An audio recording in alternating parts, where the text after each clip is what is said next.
Can we start with the second goal? You had a lot to say about it at the time. How do you feel about it now? Don't really want to talk about the second goal, to be honest. There was all 3 goals that went in and we've conceded, so say what you want about the second goal. It's nowhere near good enough from our point of view. I don't want to speak about it. The referee's had done his job today and whatever. Listen, we speak about referees after every game, so I'm not going to certainly do that when we just put out a performance like that against Bournemouth. So now I won't speak about the second goal. I'll speak about the performance.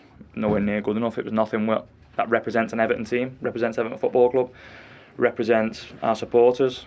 Nothing. So long hard look in the mirror for every single one of us who plays for this football club, because it was nowhere near good enough. There did seem to be an awful lot lacking in the performance. Any idea what that's down to? Personal pride, standards that we set every single day in training. We have to set standards every day in training. It's not just about today. It can't be anything to do with the manager, his staff. It's nothing to do with that. It's up to us as players to set standards and have personal pride in what we do every single day. We don't have that at the minute, and we need to make sure that's happening, because things like that are going to happen.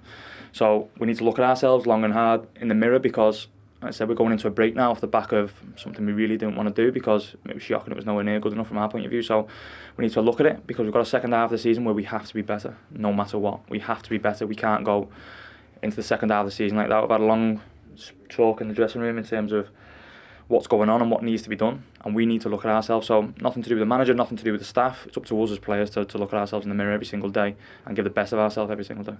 Just tell me about the other 2 goals. How's Jordan after he perhaps could have done better with the first, and how was Jayden Anthony allowed a free header for the third? I need to see the third. It was not, again, it wasn't. We've been good at set pieces this year. It's been something that we've really prided ourselves on. Ashley spends a lot of time with us in terms of working with us every single day and gives us all the instructions we need. So again, I go back to, it's not Ashley Coady, it's us on the pitch who were dealing with it. So it's got nothing to do with him. We've been good at him, so we need to look at where we went wrong. And doesn't Pickford come in and apologise, something he doesn't have to do. He saved us on numerous occasions this year. He's an incredible goalkeeper, an incredible person, fantastic keeper for this football club. So not to do with him is what it is. We didn't react. You can look at that. So he drops it, but we don't react as a team. So it's got nothing to do with Picks. Brilliant person, but again, I go back to goals conceded. They wanted it more than us. We looked at it, and again, I go back to every single day. It's not just about today.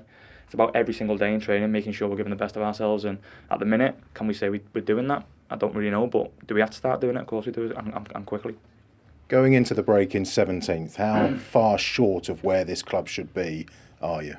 Massively short, because this is Everton. We just said in there, like, at the minute it's too easy to play for Everton Football Club. This is Everton Football Club, who over the years has fought for Europe and been in cups and done all these sorts of things, and this is Everton, and we're not representing that at the minute as a team, as a club, for the supporters. We're not representing that. So like I said, there's a lot of looking at ourselves. I don't know what it is, but we need to look at ourselves and quick, because the only good thing to come out of this is the second half of the season. It's the only good thing, because before we know it, we'll be in March and we'll be looking at ourselves and say what we were doing last year. So we don't want that. We need to make sure we're not doing that for them supporters who are travelling every single day to travel to watch us play down in Bournemouth, wherever they're going, Newcastle, wherever that may be.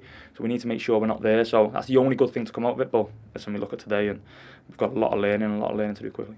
In the World Cup break, which presumably then comes at a good time. Yeah, listen, the World Cup break, everyone's been excited, but I'm looking at today. It's as simple as that. I don't look at anything else other than today. And today, for me, it'll take a lot of time to get over, if I'm being honest, because that feeling out on that pitch at the end of the game was horrendous. I'll be honest with you, it was absolutely horrendous to see lads going over to supporters and supporting. It's horrendous. You don't want to feel that as a team, and we need the supporters behind us. But how can we expect them to be behind us when we're doing that? We can't. So, listen, a lot of learning, a lot of going back to the drawing board and looking what we can do and improve, and we'll do that as quickly as possible.